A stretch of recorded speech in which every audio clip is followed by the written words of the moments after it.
Bienvenue dans le guide d'utilisation de ce fichier Excel de gestion de budget mensuel ou annuel. Donc on va commencer tout de suite par la présentation du premier onglet configuration. Donc dans cet onglet, on peut rajouter les différentes dépenses que l'on compte faire au cours de l'année. Donc toutes les dépenses qui sont ici sont modifiables, vous pouvez les mettre, les adapter à votre guise et on peut en rajouter jusqu'à 20. Donc pour les revenus, pareil, c'est les revenus que l'on va avoir au cours de l'année. Et donc là aussi, on peut en rajouter 20.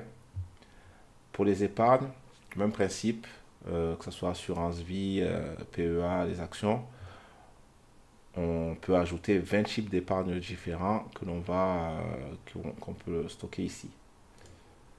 Donc ensuite, les deux derniers tableaux, que ce soit le mois année, servent à la configuration et au fonctionnement interne du fichier. Il n'y a pas besoin il n'y a pas de modification à faire là-dessus. L'onglet suivant est l'onglet revenus. Donc dans cet onglet, on peut rajouter les différents revenus que l'on va avoir, que ce soit des revenus ponctuels, comme par exemple un héritage ou un don que l'on reçoit, ou une rente, ou des revenus récurrents, comme par exemple un salaire. Par exemple, si on touche 1800 euros de salaire pour l'année 2023, on peut rajouter cette information ici, et du coup, elle sera prise en compte pour chaque mois, dans chaque mois de cette année, dans la suite des tableaux et des graphiques. Donc on peut rajouter dans ce tableau un montant prévu pour chaque revenu et le montant réel. Ça nous permettra ensuite de faire un delta par rapport aux prévisions qu'on a fait de notre budget et ce qui s'est passé réellement. Donc on peut rajouter jusqu'à 200 revenus ponctuels et 200 revenus récurrents dans cet onglet-là. Pour les dépenses, c'est le même principe. Donc on peut rajouter des dépenses ponctuelles, par exemple l'achat d'un nouvel ordinateur ou d'un nouveau réfrigérateur. Et les dépenses récurrentes comme un crédit immobilier, un loyer, une assurance maison ou même les impôts. Donc on peut rajouter à l'instar des revenus plus de 200 types de dépenses ponctuelles et récurrentes, donc 400 au total.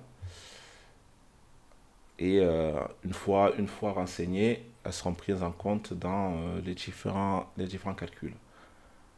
Ensuite, même principe pour les épargnes. Si on fait on a un PEA ou des actions, on peut faire des dépôts aléatoires au cours de l'année ou des dépôts récurrents. Donc là, c'est à vous de gérer à votre guise comment inscrire vos différentes épargnes. Alors au niveau de l'aperçu, donc dans cette page-là, on peut choisir le mois et l'année que l'on souhaite visualiser.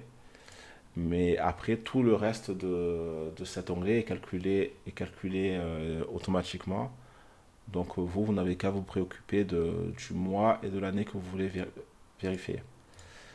Donc il y a un premier graphique qui représente les différentes données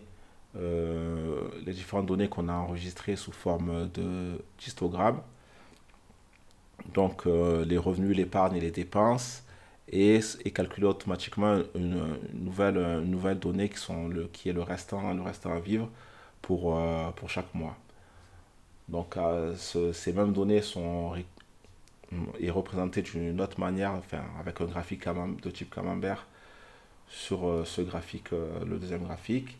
Et le troisième graphique nous permet de faire un zoom sur nos différentes dépenses pour voir quel est le secteur qui nous coûte le plus cher au cours du mois. Le reste de cette page est calculé dynamiquement et vous permet de voir avec des chiffres l'ensemble de vos données. Ensuite, pour l'aperçu annuel, c'est la même chose, mais ce coup-ci, on peut choisir que l'année pour laquelle on peut voir les résultats. Donc, on peut voir ici le cumul du revenu du revenu à l'année, le restant à vivre, les dépenses et l'épargne, tout ça combiné pour toute l'année complète. Donc, Ensuite, on a accès au même graphique, mais ce coup-ci, effectivement, toujours comptabilisé sur l'année pour laquelle on souhaite visualiser les résultats. Donc 2023 ici. Et voilà, et donc on peut voir aussi notre dépense pour nos postes de dépenses pour cette année. Donc on peut changer d'année et voir les différents graphiques s'actualiser.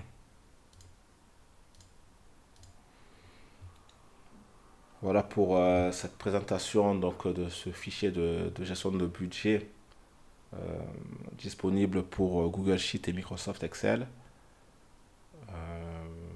Voilà, c'est un fichier relativement simple d'utilisation, comme vous avez pu le voir, donc, mais qui est très pratique pour visualiser d'un coup d'œil l'ensemble de nos revenus, de nos dépenses que l'on fait au cours de l'année, de pouvoir mieux gérer notre budget.